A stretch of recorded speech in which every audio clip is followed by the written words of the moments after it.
Samantha is in Indiana. Hi, Samantha. Welcome to the Dave Ramsey Show.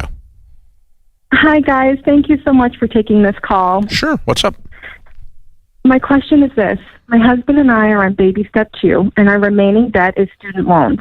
Combined, we owe $117,000. Recently, we've had 2 different family members offer to help us pay down this debt, and I don't know if it's my pride getting in the way of wanting to accept their generosity, but I feel like it's our mess, and it's our responsibility to clean it up on our own. And my husband feels a little differently, so I'm seeking your advice. Okay. Are there any other issues, like you would be judged, or they would interfere in your life, or there's toxicity attached to the gift?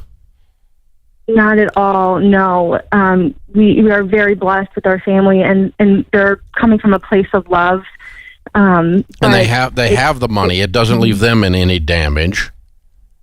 Right. My husband's grandmother is the one person who is offering to pay a substantial amount up front, like a sum, and my mother is offering to help make payments.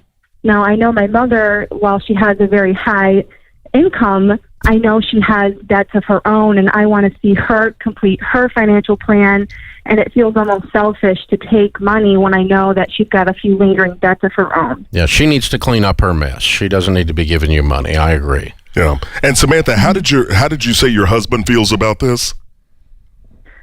He was very excited when his grandmother offered to pay quite a nice sum of money. What's the dollar amount she's talking about?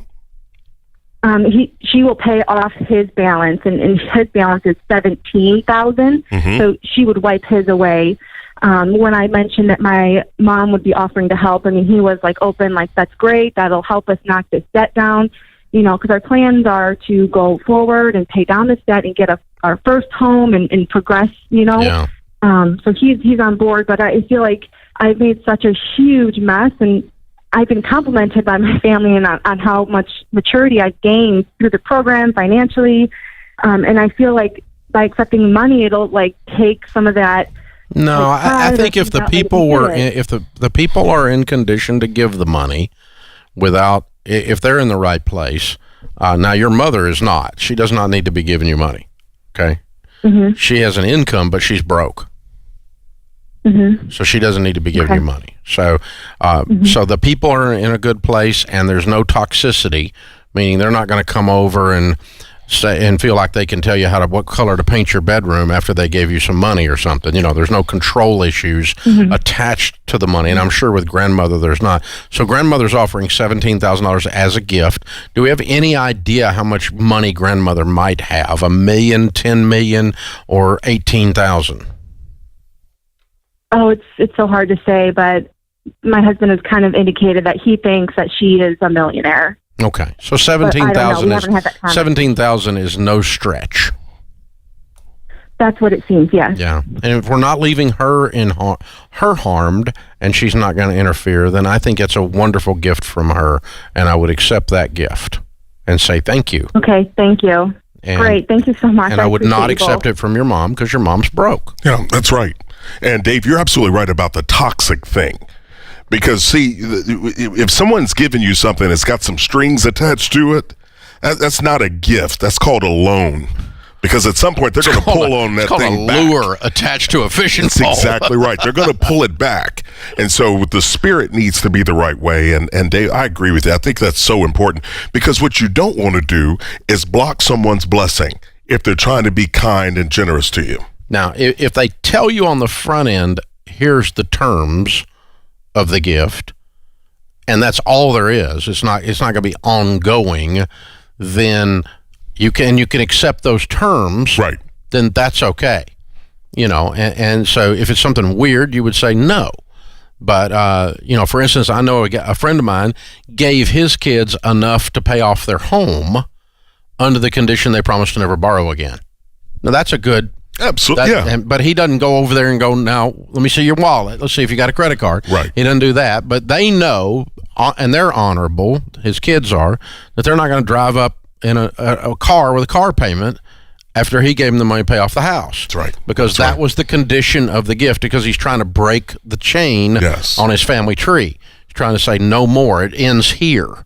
And that's a conditional gift that isn't toxic. Yeah, absolutely. But if he's going to give him money and go, well, you have to name your first kid after me, that's toxic. Yeah. It's probably a great idea, but it's also toxic. Yeah, you can't buy that.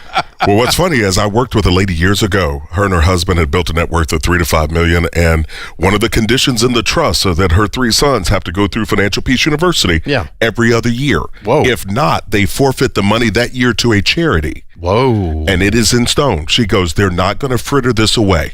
Wow. She goes, we work too hard. Yeah. And her spirit was right in the midst of that. That might be a little much. Well, every other year for the rest of their life? Every other year for the first 5 years. Okay. Okay. So 3 times and it takes. 3 times. I got you. Right. Okay. Yeah. All right. That's fine. That's not as bad. I have heard people putting Financial Peace University in the will. I have heard that. Yeah. Oh, yeah. But I'm more concerned with, then they're going to question, if once you're debt free and you're handling money right, you went on a cruise, you went on a vacation, and they just the money gives them permission to constantly interfere. And as our friend Dr. John Deloney says, or my friend Dr. Henry Cloud says, violate boundaries. Yeah. They're going to come in and just walk around in your living room metaphorically in their muddy boots, and tell you how to do everything from then on. You can't accept that. That's not a gift. That's just a control freak. It is. And so you just have to gauge that out, and then you look and say, can mama afford this? Can grandma afford this? Because a lot of parents, the number of calls I've taken over the years where the grandparents were buying stuff for the grandkids and they were in debt. Yes. And couldn't afford it. I've taken that call on the show here hundreds and hundreds of times. And the mom and dad are like 35 or 30 or whatever, and they're going, my parents are broke, and yet they keep spending all this money that they don't have on the grandkids. And it's like, well, grandkids are an excuse to be stupid. But that's really, and they said it's just offensive, and I don't know how to stop it. And that's somebody who's, again, it's a toxic situation where, folks are not living within their means, and it's not a blessing.